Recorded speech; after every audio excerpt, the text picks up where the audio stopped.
जय श्री राम, हर हर महादेव। मैं अधिवक्ता बागेश श्रीवास्तव वाराणसी से पुनः उपस्थित हूँ एक नया वीडियो लेकर नए ऊर्जा के साथ। मुझे विश्वास है कि आप लोग भी ऊर्जावान होंगे। हम लोग चर्चा कर रहे थे भारतीय साक्ष्य अधिनियम सन 2023 के विभिन्न विषयों पर। आज हम चर्चा करेंगे कि judgment of court of justice when relevant, किसी न्यायालय का निर्णय कब सुसंगत होता है। क्योंकि देखिए, जो सुसंगत होगा उसी का साक्ष्य न्यायालय में दिया जा सकता है और किसी अन्य चीज़ों का साक्ष्य हम नहीं दे सकते हैं। फैक्ट इन इशूज हो या जो रिलेवेंट फैक्ट हो, उसी का हम साक्ष्य दे सकते हैं, अन्य किसी का नहीं दे सकते हैं। तो साक्ष्य अधिनियम में जो पूर्व का एविडेंस एक्ट 1872 था, उसमें धारा 40 से लेकर के धारा 44 तक में वर्णन था। इसमें धारा 34 से लेकर के धारा 38 तक में वर्णन किया गया है। बदलाव कुछ नहीं है, सिर्फ धाराओं में अंतर है। हम लोग देखते हैं क्या किस धारा में कहा गया है। देखिए, जजमेंट दो तरह का होता है। एक व्यक्तिगत रूप से बाध्यकारी जजमेंट होता है और एक सार्वजनिक रूप से बाध्यकारी जजमेंट होता है। मतलब ऐसा कोई जजमेंट है जो कि पूरे समाज पर बाध्यकारी होता है। एक जजमेंट होता है कि सिर्फ जो उसके पक्षकार हैं उसी के ऊपर बाध्यकारी होगा। तो एक चीज़ कॉमन जो है, सामान्य नियम है कि जजमेंट जब भी होता है तो चाहे वो सार्वजनिक रूप से बाध्यकारी हो या व्यक्तिगत रूप से जो उसके पक्षकार हैं उसमें बाध्यकारी हो, ये बाध्यकारी होता है, लेकिन अन्य मामले में रिलेवेंट नहीं होता है। उसकी रिलेवेंसी कब होती है, इसके बारे में यहाँ पे दिखाया गया है धारा 34 से लेकर के और धारा जो है 38 तक में, कि कब बाध्यकारी होता है और कब बाध्यकारी नहीं होता है। तो हम लोग देखते हैं इसको। धारा 34 में क्या दिया गया है, फिर धारा 35 में क्या दिया गया है, 36 में क्या दिया गया है, 37 में क्या दिया गया है। तो ये कह रहा है कि धारा 34 की previous judgment relevant to bar a second suit or trial.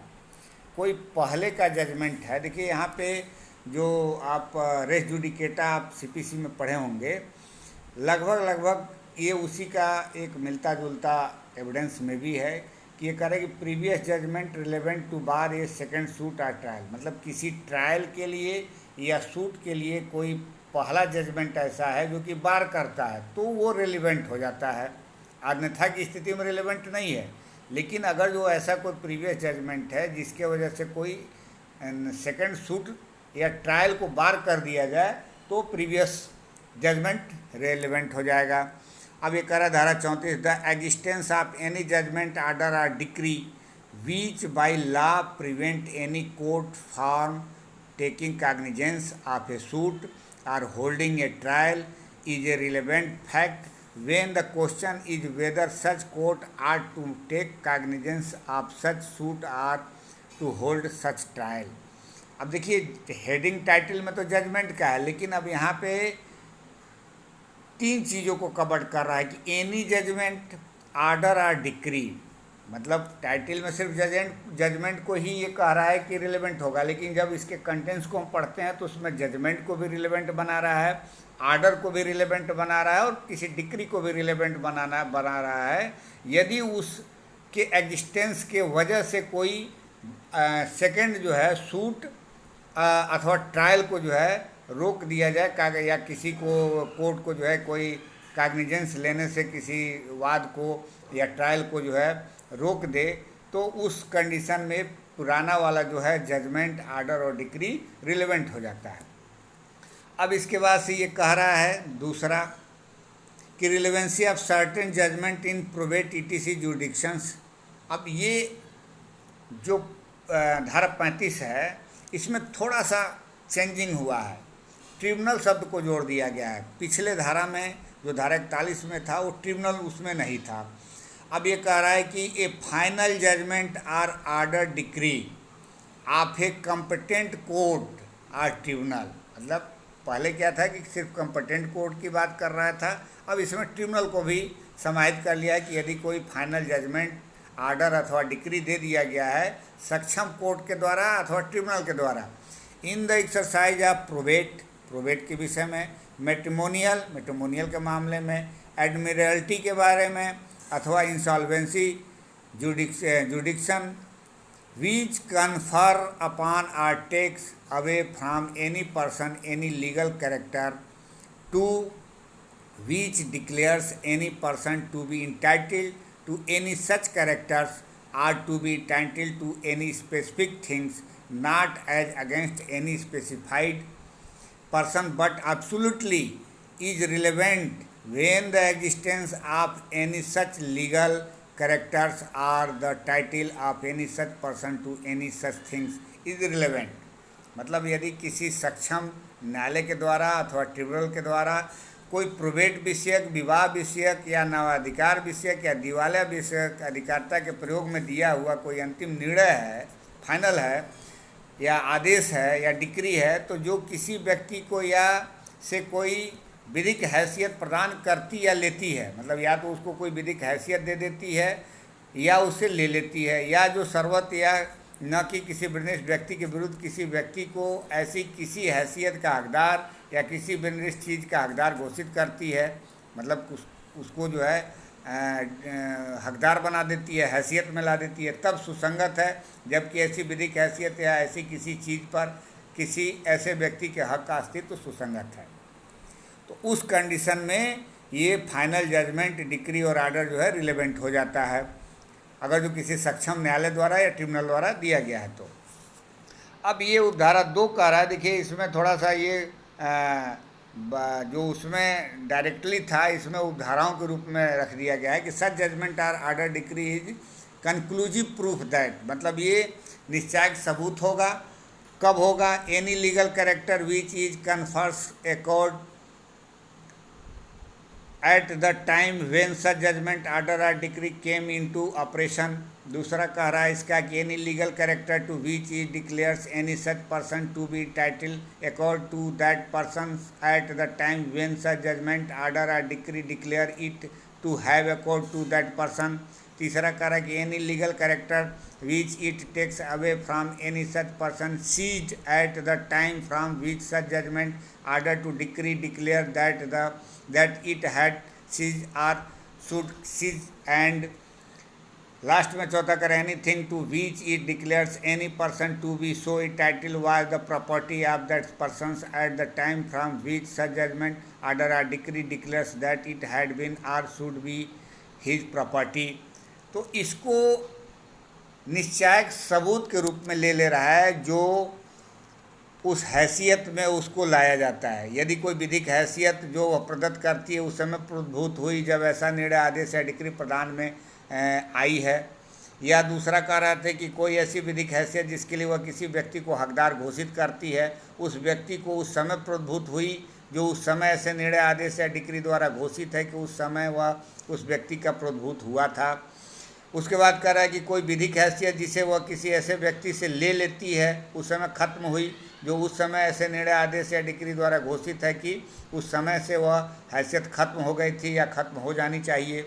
और लास्ट में कह रहा है कि और कि कोई ऐसी चीज़ जिसके लिए वह किसी व्यक्ति को ऐसा हकदार घोषित करती है उस व्यक्ति की उस समय संपत्ति थी जो उस समय ऐसे निर्णय, आदेश या डिक्री द्वारा घोषित है उस समय में वह चीज़ उसकी संपत्ति थी या होनी चाहिए थी। तो ये इसका जो आदेश और डिक्री और जजमेंट होगा निश्चायक सबूत होगा। तो यहाँ तक हम लोगों ने देखा। अब इसके बाद कह रहा है कि relevancy and effect of judgments, order or decree other than those mentioned in section 35। मतलब जो इसके पीछे हम लोग पढ़े कह रहा है कि धारा 35 में वर्णित से भिन्न निर्णय, आदेशों या डिक्रियों की सुसंगति और उसका प्रभाव क्या होगा। मतलब ये 2 चीज़ तो आपको बता दिया धारा 34-35 में। इसके बाद कह रहा है कि इसके अलावा क्या प्रभाव होगा और कोई जजमेंट दिया जा रहा है तो कह रहा है कि judgments, order or decree other than those mention in section 35 are relevant if they relate to matters of a public nature relevant to the inquiry but such judgment, order or decree are not conclusive proof of that which they state. मतलब वो relevant तो होगा लेकिन निश्चायक सबूत नहीं होगा जिसका वे कथन करता है। मतलब इसके कहने का यह है कि वे निर्णय, आदेश या डिक्रियाँ जो धारा 35 में वर्णित से भिन्न है, मतलब अभी जो हम लोग 35 में देखे हैं उससे भिन्न है, तो यदि ये जांच में सुसंगत लोक प्रकृति की बातों से संबंधित है तब तो वो सुसंगत है, किंतु ऐसे निर्णय, आदेश या डिक्री उन बातों का निश्चायक सबूत नहीं है जिसका वे कथन करती हैं। अब देखिए इसका इलुस्ट्रेशन दिया है कि A sues B for trespass on his land, B alleges to existence of a public right of way over the land which A denies. The existence of a decree in favor of the defendants in a suit by A against C for a trespass on the same land in which C alleged the existence of the same right of way is relevant, but it is not conclusive proof that the right of way exists. वो दे सकता है कि ये उसमें ऐसा निर्णय दिया गया था और उसने जो है ट्रेसपास के लिए मुकदमा दाखिल किया था, लेकिन उसमें ऐसा आदेश दिया गया था और हमको जो है हमारे वाले मुकदमे में उस मुकदमे को ला करके अगर जो उसका जजमेंट डिग्री दिखाया जाता है तो रिलेवेंट तो होगा लेकिन कंक्लूसिव प्रूफ नहीं होगा। यही ये कह रहा है। इसका हिंदी वर्जन ये है कि क अपनी भूमि अतिचार के लिए ख पर वाद लाता है, ख उस भूमि पर मार्ग के लोक अधिकार का अस्तित्व अभिकथित करता है जिसका क प्रत्याख्यान करता है। क द्वारा ग के विरुद्ध उसी भूमि पर अतिचार के लिए वाद में जिसमें ग ने उसी मार्गाधिकार का अस्तित्व अभिकथित किया था, प्रतिवादी के पक्ष में डिक्री का अस्तित्व सुसंगत है, किंतु वह इस बात का निश्चायक सबूत नहीं है कि वह मार्गाधिकार अस्तित्व में है। मतलब रिलेवेंट तो है, लेकिन यहाँ पे ये देखिए अभी जब आगे हम लोग धारा पढ़ेंगे तो उसमें आपको दिखाई देगा कि दूसरा जजमेंट जो है दूसरे मामले में रिलेवेंट नहीं होता है, लेकिन यहाँ पर यदि पब्लिक नेचर की बात आ रही है तो वो कह रहा है कि पब्लिक नेचर से संबंधित कोई ऐसा जजमेंट है तो रिलेवेंट तो होगा लेकिन कंक्लूसिव प्रूफ नहीं होगा। अब देखिए आगे क्या कह रहा है, ये इसमें आपको क्लियर हो जाएगा कि एक जजमेंट दूसरे जजमेंट में दूसरे कोर्ट के जजमेंट के लिए रिलेवेंट नहीं होता है। कह रहा है judgment ETC other than those mentioned in section 34, 35 and 36 when relevant. मतलब जो धारा 34, 35 और 36 में वर्णित है उससे भिन्न निर्णय कब सुसंगत होता है। तो ये कह रहा है कि judgment or orders or decrees other than those mention in section 34, 35 and 36 are irrelevant. देखिए पहले ही कह दे irrelevant unless the existence of such judgment order or decree is a fact in issue or is a relevant under some other provision of this अधिनियम। या तो judgment और decree ही फैक्ट इन इशू हो या जो है किसी अन्य प्रावधान के तहत सुसंगत यदि नहीं है इस अधिनियम में तो वह रिलेवेंट नहीं होगा अगर इसके अलावा कोई जजमेंट डिक्री है तो। लेकिन अब इलस्ट्रेशन देखिए आपको इसमें क्लियर हो जाएगा इस सब बातों का। करें A and B separately sue C for a libel which reflects upon each of them, C in each case says that the matters alleged to be libellous is true and B circumstances are such that it is probably true in each case, or in neither. A obtains a decree against C for damages on the ground that C failed to make out his justification. The fact is irrelevant as between B and C. Hindi version में कह रहा है कि क और ख किसी अपमान लेख के लिए जो उनमें से हर एक पर लांछन लगाता है ग पर पृथक पृथक वाद लाते हैं। हर एक मामले में ग कहता है कि वह बात जिसका अपमान लेखी होना अविकथित है सत्य है और परिस्थितियां ऐसी हैं कि वह अधिसंभाव्य या तो हर एक मामले में सत्य है या किसी में नहीं है। तो ये कह रहा है कि ग के विरुद्ध क इस आधार पर कि ग अपना न्यायोचित साबित करने में असफल रहा नुकसानी की डिक्री प्राप्त करता है, यह तथ्य ख और ग के बीच विसंगत होंगे। मतलब अगर जो एक दूसरे का मामला तीसरे में नहीं होगा, तीसरे वाले में उसको साबित करना होगा अपना पूरा का पूरा मामला। बी कह रहा है कि ये prosecutes B for stealing a cow from him, B is convicted A afterwards sue C for the cow which B had sold to him before his conviction. As between A and C, the judgment against B is irrelevant. मतलब अगर जो कोई गाय चुरा लेता है, उसके लिए अगर जो कोई उसको कन्विक्टेड किया जाता है और उसी गाय को लेकर किसी दूसरे व्यक्ति के ऊपर यदि ये मुकदमा फिर से दाखिल करे कि वो चुराया हुआ गाय उसने लिया था, तो ये ऐसा नहीं हुआ कि उसको जो है कहना है कि वह जजमेंट इसमें रिलेवेंट होगा, इसको अलग से साबित करना होगा। यही बात ये कह रहा है। कह रहा है ख का वियोजन क इसलिए करता है कि उसने क की गाय चुराई है। ख दोषित किया जाता है तत्पश्चात क उस गाय के लिए जिसे ख ने दोषित होने से पूर्व ग को बेच दिया था, ग पर वाद लाता है। ख के विरुद्ध वह निर्णय क और ग के बीच विसंगत होंगे। अब इसके बाद ये कह रहा है कि C A has obtained a decree for the possessions of land against B C B son murder A in consequence the existence of the judgment is relevant as showing motive for a crime। देखिए ये जो judgement है, उस judgement का आधार पर कोई यदि murder हो रहा है तो कहीं ना कहीं से उसका मोटिव शो करेगा। अब देखिए करे क ने ख के विरुद्ध भूमि के कब्जे की डिक्री प्राप्त की है। ख का पुत्र ग परिणाम स्वरूप क की हत्या करता है, तो ऐसा नहीं कि वो जजमेंट यहाँ पे इस वजह से रिलेवेंट हो रहा है कि उस मामले में उसको जो है डिक्री प्राप्त हुआ है। ये इस मामले में इसलिए रिलेवेंट होगा कि वहाँ मोटिव शो कर रहा है कि उस निर्णय का अस्तित्व अपराध का हेतु दर्शित करने के नाते सुसंगत है। अब इसके बाद कह रहा है कि A is charge with theft and with having been previously convicted of theft the previous conviction the relevant as a fact in issue. अभी कह रहा है कि यदि को क पर चोरी का और चोरी के लिए पूर्व दोषसिद्धि का आरोप है तो पूर्व दोषसिद्धि विवादक तथ्य होने के नाते रिलेवेंट हो जाएगा। अभी जो जजमेंट यहाँ हुआ है, ऊपर हम लोगों ने पढ़ा है कि जजमेंट ही अगर जो फैक्ट इन इशू है तो वो रिलेवेंट हो जाएगा। इसके बाद कह रहा है कि A is tried for the murder of B the fact that B prosecuted A for libel and that A was convicted and sentenced is relevant under section 6 as showing the motive for the fact in issue। कह रहा है कि ख की हत्या के लिए क विचारित किया जाता है। यह तथ्य कि ख ने क पर अपमान लेख के लिए अभियोजन चलाया था और क दोषित है और दंडित किया गया था, धारा 6 के अधीन विवादक तथ्य हेतु दर्शित करने के लिए सुसंगत है। तो यहाँ पे ये जो है मोटिव के रूप में सुसंगत हो गया।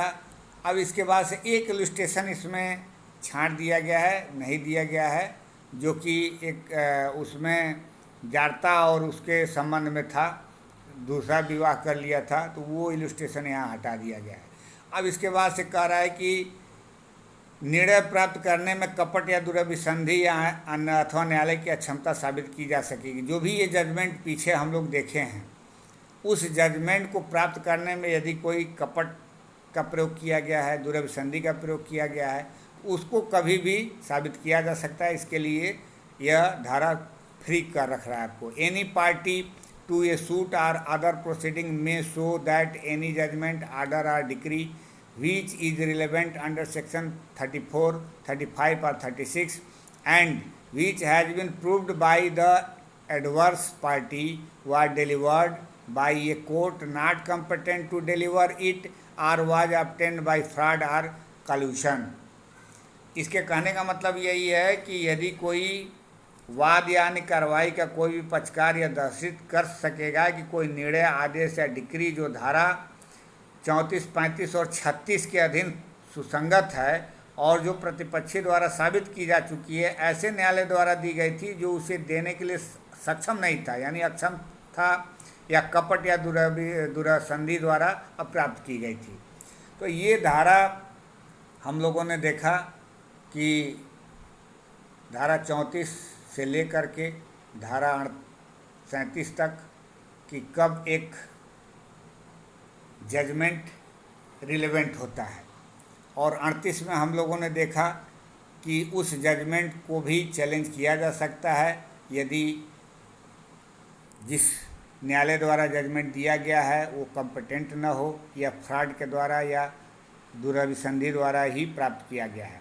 तो इस तरीके से हम लोगों ने भारतीय साक्ष्य अधिनियम सन 2023 में देखा इन धाराओं को कि किस तरीके से एक जजमेंट सुसंगत होता है और इसका न्यायालय में साक्ष्य दिया जा सकता है। तो मैंने बेयर एक्ट पे ही केवल चर्चा किया और मुझे विश्वास है कि आप लोग को मेरी बात ज़रूर समझ में आई होगी। बेयर एक्ट ज़रूर पढ़िएगा। मेरे इस चैनल को यदि आप सब्सक्राइब नहीं किए हैं तो रिक्वेस्ट है कि आप सब्सक्राइब ज़रूर कर लें, बेल आइकन पर क्लिक कर दें ताकि जब भी मैं कोई वीडियो अपलोड करूं तो आपको इसकी सूचना तुरंत मिल जाए। साथ भी अन्य लोगों को भी शेयर करें ताकि अधिक से अधिक लोग इसका लाभ ले सकें। मिलते हैं अगले वीडियो में नए टॉपिक के साथ, तब तक के लिए इजाज़त दीजिए। धन्यवाद।